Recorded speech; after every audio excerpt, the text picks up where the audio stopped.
Hey guys, today I'm going to tell you how you can co-parent on the WIDGETABLE app, and this is actually very simple. First thing you want to make sure is that you are on an iOS device because this feature is not available to Android yet, as you can see.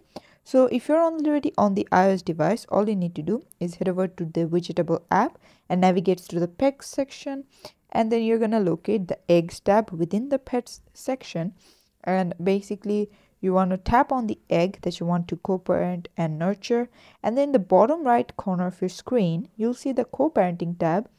You're going to click on that one, and it will say that it is like providing you with a link to invite your friend to co-parent. So you're going to tap on that link, which will generate a unique co-parenting code that you can send to your friend, and then they will have 2 hours to accept the invite and join you in co-parenting. So make sure the process is done very quickly. And if you already have a pet and you want to co-parent that one, all you need to do is find that pet, head over to the pet's profile into the eggs tab, and then you'll fill the co-parenting code and then put in the code that was provided by your friend and submit it, and there you go. This is how you can do it. Thanks for watching. Please leave a like and subscribe for more tutorials like this, and I'll see you guys in the next one.